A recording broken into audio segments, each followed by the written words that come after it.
बच्चों, पिछली क्लास में हम लोगों ने सोवियत सिस्टम और सोवियत सिस्टम के क्या क्या विशेषताएं थीं, क्या क्या कैरेक्टर्स थे, इसके बारे में हम लोगों ने अध्ययन किया था। अब इस वीडियो के अंतर्गत हम लोग सोवियत सिस्टम जिस आइडियोलॉजी को फॉलो कर रहा था, मीन्स कि कम्युनिज्म को, और अमेरिका जिस आइडियोलॉजी को फॉलो कर रहा था अर्थात कैपिटलिस्ट आइडियोलॉजी को, इसके बारे में हम लोग डिस्कस करेंगे। इन दोनों आइडियोलॉजी के बीच में क्या क्या डिफरेंसेस हैं, इन डिफरेंसेस पर हम लोग बात करेंगे। तो फर्स्ट, जब हम कैपिटलिस्ट आइडियोलॉजी की बात करते हैं तो कैपिटलिस्ट आइडियोलॉजी का जो फर्स्ट कैरेक्टर होता है वह यह है कि जो उत्पत्ति के साधन हैं उस पर निजी स्वामित्व होता है। कहने का मतलब यह है कि जो सोर्स ऑफ प्रोडक्शन है उस पर जो ऑनरशिप होता है वह प्राइवेट पर्सन या इंडिविजुअल पर्सन का होता है, और इन रिसोर्सेज का जो यूज किया जाता है वह इंडिविजुअल पर्सन के बेनिफिट के लिए किया जाता है। जबकि जब हम कम्युनिज्म में बात करते हैं तो कम्युनिज्म के अंतर्गत जो सोर्स ऑफ प्रोडक्शन है उस पर जो कंट्रोलिंग होती है या उस पर जो ऑनरशिप होता है वह सोसाइटी का होता है, और ऑनरशिप सोसाइटी का होने के साथ ही उसका जो प्रोसेसिंग है वह प्रोसेसिंग का काम कौन करता है, तो सेंट्रल इंस्टीट्यूशंस करते हैं। वहां पर कम्युनिज्म के अंतर्गत व्यक्ति विशेष के द्वारा या व्यक्ति के व्यक्तिगत लाभ के लिए रिसोर्सेज का यूज नहीं किया जाता है, बल्कि वहां पर रिसोर्सेज का यूज सामूहिक रूप से या कलेक्टिव वेलफेयर के लिए किया जाता है, सामूहिक रूप से फायदे के लिए किया जाता है। दूसरा, जब हम डिफरेंसेस की बात करते हैं तो दूसरे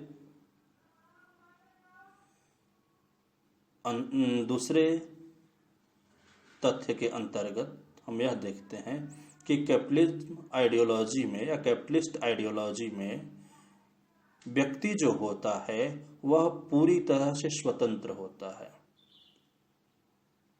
कहने का मतलब कि उसे अपने विकास के लिए, अपने डेवलपमेंट के लिए किस तरह की प्लानिंग करनी है, किस तरह की ऑर्गेनाइजिंग करनी है, किस तरह की स्टाफिंग करनी है, किस तरह का उसे बजट डेवलप करना है, यह सारे जो प्रोसेस होते हैं उसके ऑब्जेक्टिव क्या होंगे, यह जो सारे प्रोसेस हैं वह व्यक्ति विशेष खुद तय करता है। लेकिन जब हम कम्युनिज्म आइडियोलॉजी के अंतर्गत बात करते हैं तो कम्युनिज्म आइडियोलॉजी के अंतर्गत इंडिविजुअल लिबर्टी को इम्पोर्टेंस नहीं दिया जाता है। वहाँ पर जो डेवलपमेंट की प्लानिंग होगी, जो ऑर्गेनाइजिंग होगी, जो स्टाफिंग होगी, जो बजटिंग होगी, या हम यह कहें कि जो उसका एम होगा या जो ऑब्जेक्टिव होगा वह व्यक्ति विशेष के लिए या व्यक्ति विशेष के द्वारा डिसाइड न करके वह सेंट्रल इंस्टीट्यूशन के द्वारा किया जाएगा, क्योंकि वहां पर हमें क्या करना है, सामूहिक कल्याण के लिए काम करना है, वेलफेयर के लिए काम करना है। लेकिन जब हम कैपिटलिज्म में काम करते हैं तो कैपिटलिज्म का काम वेलफेयर के लिए नहीं बल्कि इंडिविजुअल पर्सन के बेनिफिट के लिए या उसके प्रॉफिट के लिए किया जाता है। थर्ड पॉइंट जो हम इसमें देखते हैं तो थर्ड पॉइंट के अंतर्गत कैपिटलिज्म आइडियोलॉजी के अंतर्गत जो कंपटीशन है वह हाई लेवल का होता है। हम यूँ कहें कि कैपिटलिस्ट आइडियोलॉजी के अंतर्गत कंपटीशन हमेशा अवेलेबल होता है, हर जगह आपको कंपटीशन मिलेगा। लेकिन जब हम बात कम्युनिज्म की करते हैं तो कम्युनिज्म के अंतर्गत लैक ऑफ कंपटीशन होता है, यानी कि प्रतियोगिता का अभाव होता है। अब पूंजीवादी व्यवस्था में प्रतियोगिताएं क्यों होती है, तो प्रतियोगिताएं होने का मेन कारण यह है कि अपने आप को एक व्यक्ति से एक व्यक्ति का एक दूसरे व्यक्ति से बेहतर साबित करने की होड़, यानी कि हम अपने आप को वहां पर बेहतर साबित करने की कोशिश करते हैं, और बेहतर साबित करने के लिए हमें कंपटीशन करना पड़ेगा। हम बेहतर तभी होंगे जब जो हमसे आगे है, जब हम उसको कंपीट करके और उससे हम आगे निकलेंगे। जैसे कि यहाँ पर हम बात कर सकते हैं WTO की, वर्ल्ड ट्रेड ऑर्गेनाइजेशन जो है, विश्व व्यापार संगठन।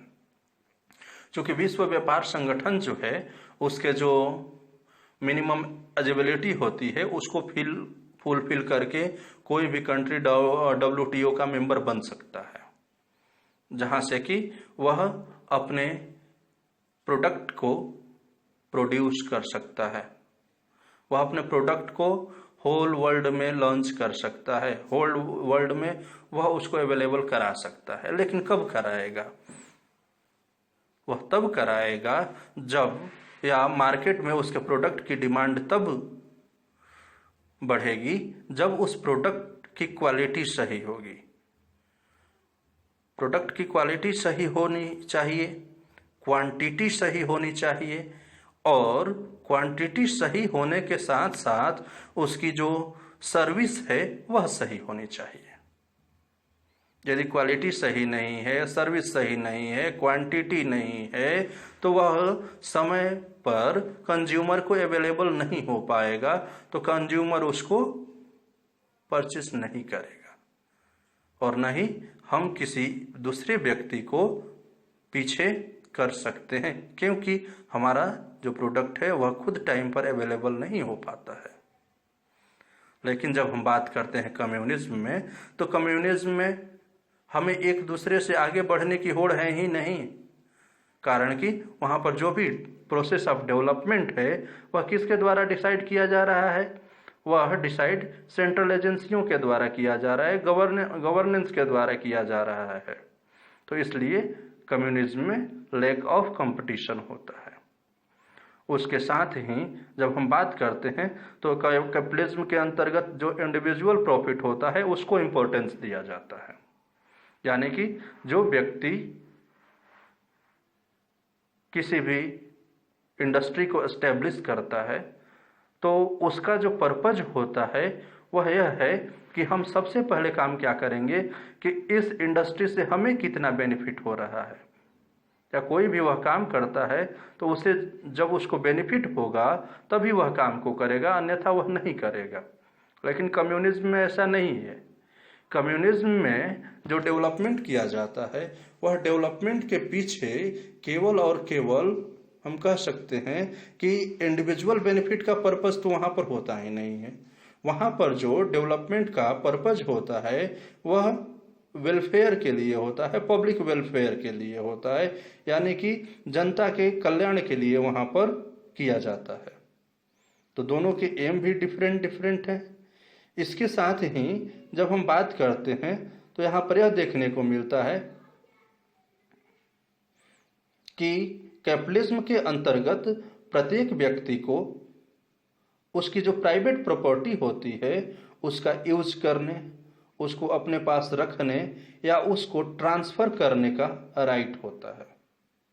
यानी कि हमारे पास जो हमारे पैसे रुपए हैं, जो भी हमारे पास रिसोर्सेज हैं, उन रिसोर्सेज का यूज हम अपने मन मुताबिक कर देंगे। जरूरी नहीं है कि वहाँ पर सरकार हमारे ऊपर कंट्रोल करे। सरकार वहाँ पर कंट्रोल नहीं करेगी, क्योंकि हमने इसके ऊपर क्या देखा था, क्योंकि इसके ऊपर हमने यह देखा था कि सोर्स ऑफ प्रोडक्शन पर जो कैपिटलिज्म में है वह राइट या ऑनरशिप किसका होता है? इंडिविजुअल पर्सन का होता है। तो इसलिए हम अपने प्रोडक्ट का यूज कैसे हमें करना है, किसको देना है, यह हम खुद डिसाइड करेंगे, यह गवर्नमेंट डिसाइड नहीं करेगी। लेकिन जब बात हम कम्युनिज्म की करते हैं तो कम्युनिज्म के अंतर्गत जो प्रॉपर्टी होती है, इंडिविजुअल पर्सन की भी जो प्रॉपर्टी होती है, उस पर राइट किसका होता है? उस पर राइट आपका गवर्नमेंट का होता है, व्यक्ति विशेष का नहीं होता है। तो यह इम्पोर्टेंट डिफरेंसेज हैं जिसको कि कभी कभी एग्जाम के अंतर्गत पूछ लिया जाता है। बच्चों, पिछली क्लास में हम लोगों ने सोवियत सिस्टम और सोवियत सिस्टम के क्या क्या विशेषताएं थीं, क्या क्या कैरेक्टर्स थे, इसके बारे में हम लोगों ने अध्ययन किया था। अब इस वीडियो के अंतर्गत हम लोग सोवियत सिस्टम जिस आइडियोलॉजी को फॉलो कर रहा था, मीन्स की कम्युनिज्म को, और अमेरिका जिस आइडियोलॉजी को फॉलो कर रहा था अर्थात कैपिटलिस्ट आइडियोलॉजी को, इसके बारे में हम लोग डिस्कस करेंगे। इन दोनों आइडियोलॉजी के बीच में क्या क्या डिफरेंसेस हैं, इन डिफरेंसेस पर हम लोग बात करेंगे। तो फर्स्ट, जब हम कैपिटलिस्ट आइडियोलॉजी की बात करते हैं तो कैपिटलिस्ट आइडियोलॉजी का जो फर्स्ट कैरेक्टर होता है वह यह है कि जो उत्पत्ति के साधन हैं